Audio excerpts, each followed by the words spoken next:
Mr. Chika Nwana, Chairman Umuakwu Village, Umuakwu Community Development Union.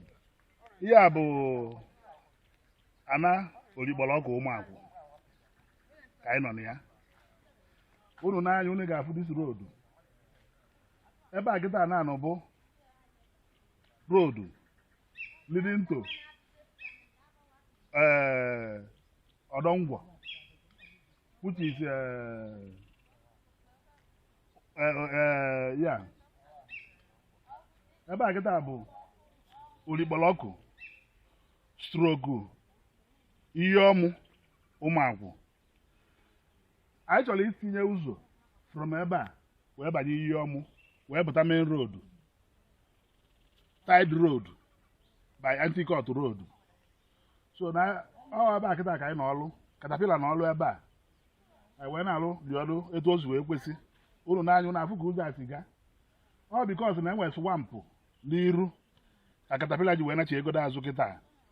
Then ọ bụrụ na na-abịa clear the place na anyị clear the place, then agbagha latrat make sure na anyị nwetara the road, the access road to the main road wee batakwa na this land.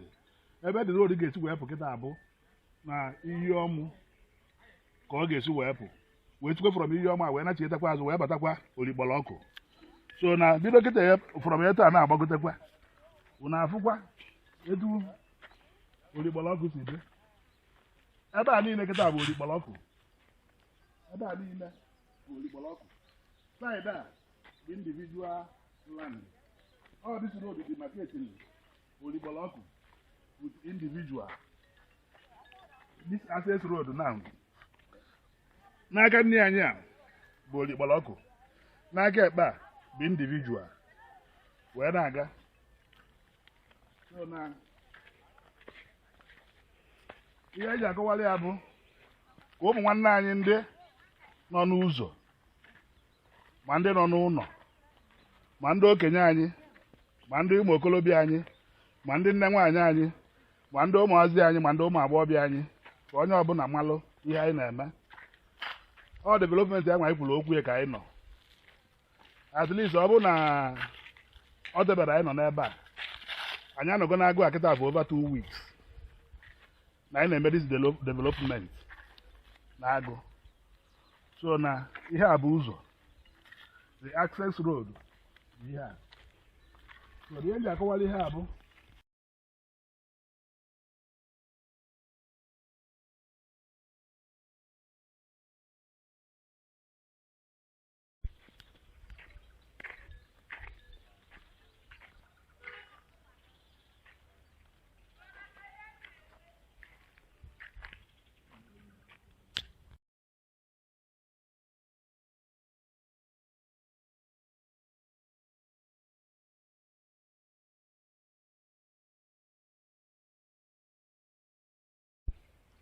ọ bụrụ na apụta ebe a kịta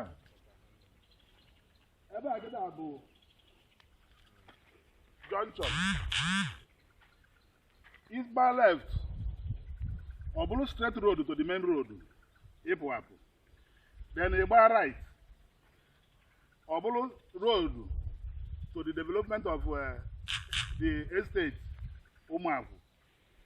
Unu na-anya unu ga-akịfụ na ebe a bụ T junction. Ebe a kịta bụ T junction. This T junction a kịta na-anụ lead many places. Ịgbada agbada ya o lead kwetu ihe ọmụ ịpụkwa that main road anyị na-ekwu okwu ya. then you go left here. Only the east was walk where main road. Then you go right here. A man able to go to the real umuakwu generation estate. Because this is the road. So never I need to abo the estate road. Where the left? Where what the direct road. Nambago. Where was the center road? So now this is the entrance, the major road. I am here. Ebabu, the estate, umuakwu. I need to work here. I need to get developed. So now the development is here. So no na Ebabu kwa another T junction. Eba left, only the inside the estate. Then Eba right, you enter the access road. Nambaga. So now here in our entrance is the Abagasi the estate. It's like I do this whereby everywhere in this estate. Umuakwu generation. This is the estate road. Yes, I go so now. Here I go wali habo. One nine de non uso. Not chitela any uso. Mali I name. Then I won't do no chitela and non uso. Uno mokwali I won't do no name. No, I guide you when I go alone. It will always wear. So now, Uno nine yafu. This is the estate. It will go to wear. We got every corner. So now I want. How can I go? How can I go? So that if you back about it, how can we go? Do the aqua. You need now.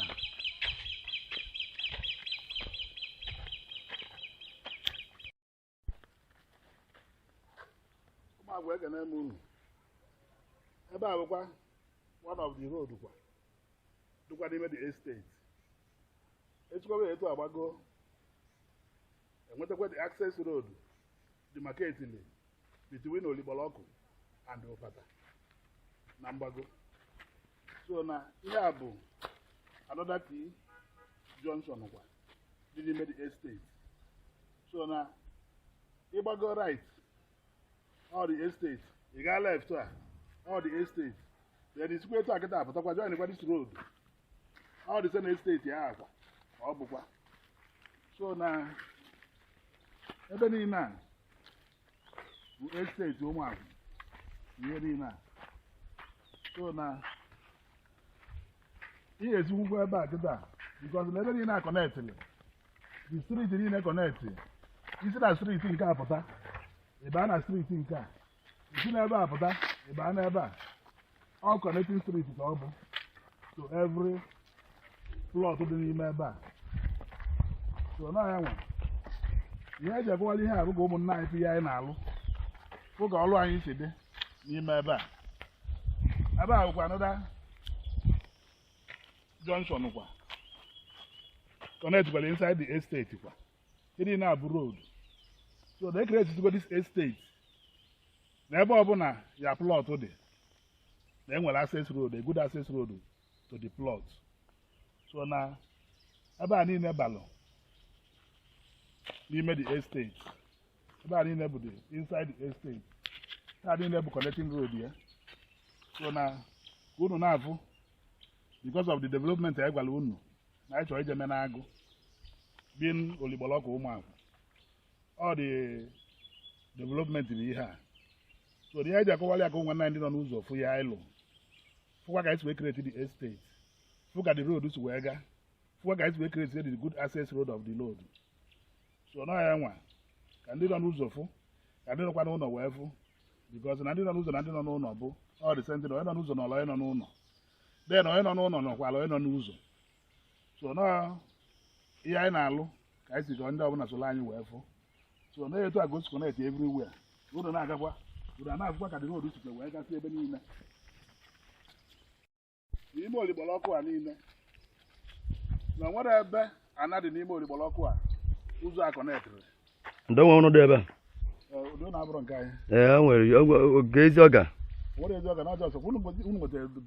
Yes. Then all that road again, demarcated the land inside our own half to our community land. So I get inside our community land. Inside our Oliboloku. This is the estate. Here I've got the estate. Here I've got the Johnson Yaqua. Then you have to be conducting an anyway, peak, you see, both the road, the plot, and the whatever. Nina Naluni Maba. So here I've got the road. This road is connected to everywhere inside this estate. Here are the roads. Those are the estate. This is the road. Inside the estate. Now for another one, another that.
Chukwu ga-emenu nenu wanodo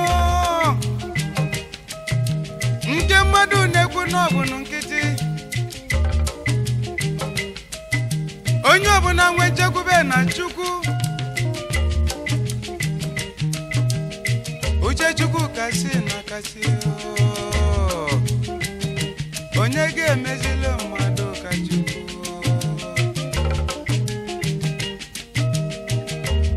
Ugochukwu tibere mmadụ n'enu ụwa nọ mmadụ ama napụ ya nọ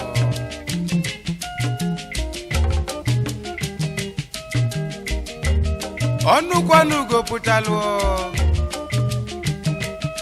anya gbọba ka o jefuru nọ maka na ada afụ ugo kwada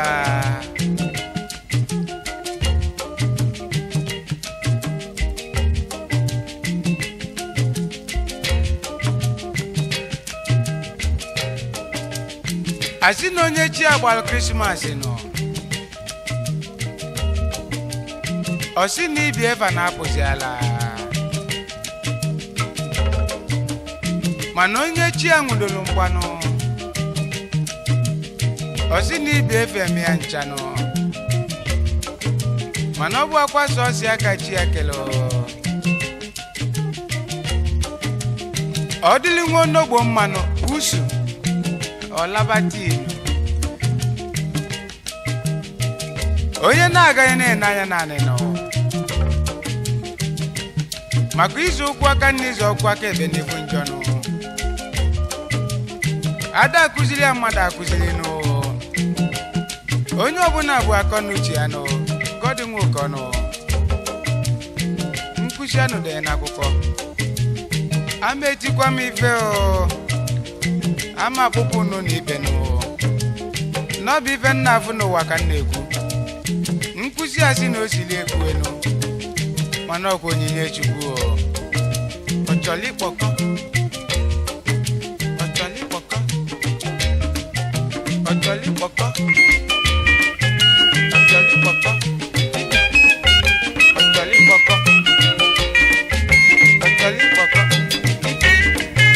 ọchọlị kpọkọ ọya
I chọrọ ka anyị si from here nweta junction ebe Eziasu wee banye wee pụta n'azụ Antikọt ine anya n'aka ebe m ebe a ebe nwe eze ọkụ ebe a nwe eze ọkụ ebe a bụ the track loads esi abanye na ahụ Umuakwu estate ebe anyị ewulie wee gabazia ezi a anyị enwetasigo the track road mana anyị chọrọ ka anyị bụ ka ebe ezi a end nọ na ya ka anyị na-aga ka anyị wee bụ etu o si wee mee wee pụta na ụzọ Antikọt inekwa anya n'aka ekpe n'aka nlikwe ihe akwụkwa the track load banye n'ime Umuakwu estate anyị apụtakwa na main road ọzọ na-ekwu ya ka anyị wee na-aga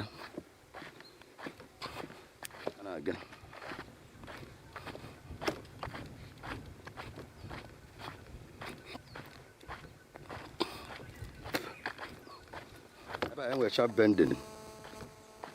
bending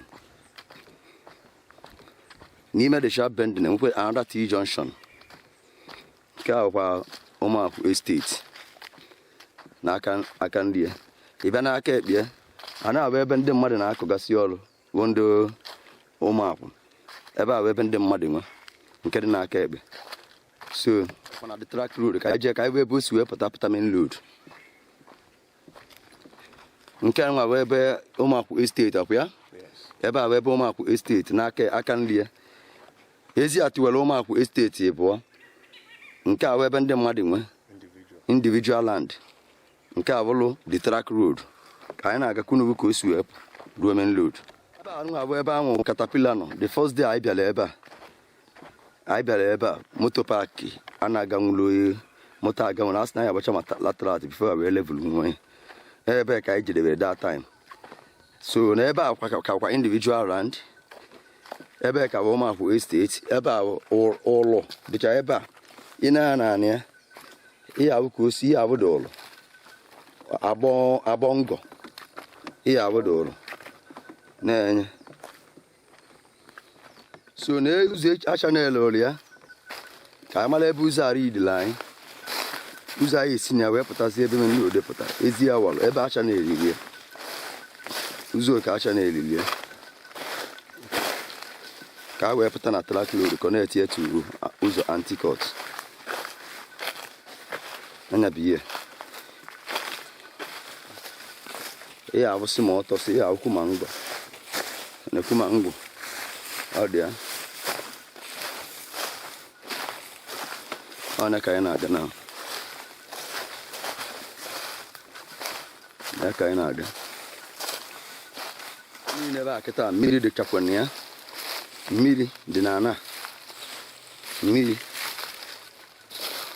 o mili ana ewere ya na edi mmiri ebe n'anya ewere ya abụ ngwọ lezi ebe caterpillar kpọdedebe anyị esi wee main road ka anyị gaba bụko n'akụkụ ebe bụ fensị mmadụ individual land and ebe ka ọ end ndị ọzọ dịzi ebe a abụzi individual land n'anya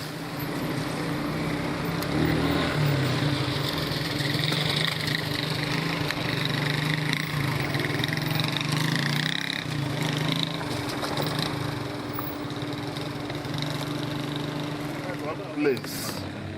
Ebe a kịta na isi ebe anyị akọnet gwa ebe nwe ezu ọgụ to that Oligbolo ọgụ place. This is the road.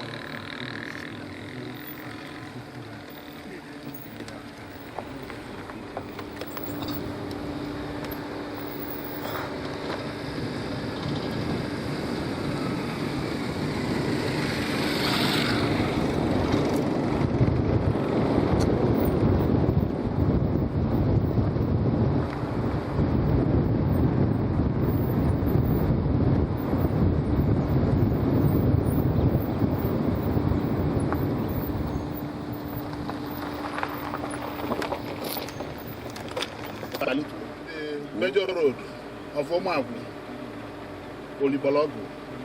Here about the access road, the major road from main road. In I get about an east straight.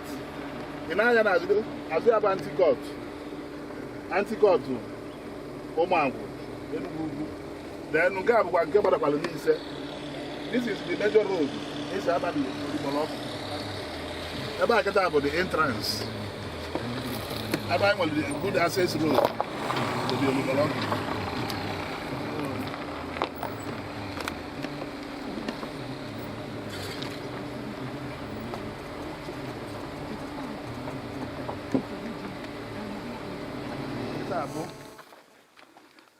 The access road to Oligbolo from main road, Lise. Here about the main road is about Oligbolo. And you create to get a lot of road. But this is the main access road to the Oligbolo. So no na nyaketa. Uno ga afu ga ba atide. For this run from Nise Balatarano, Ebata. You see from Ring Road Balata, Ebata. Now I got to create this road because now I believe that now this is the main road. Nearly everything they need in Oligbolo land. So now I got to see almost a nanka. So that from main road, Ebata straight.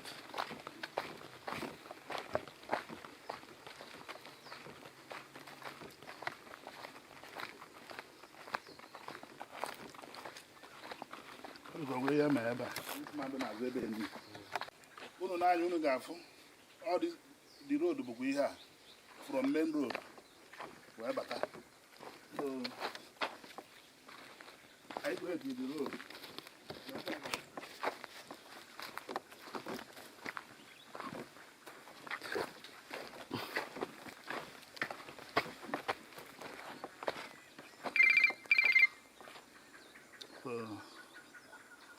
All the road dị ya. Unu aga nwere ụzọ. Anyị ga-anyele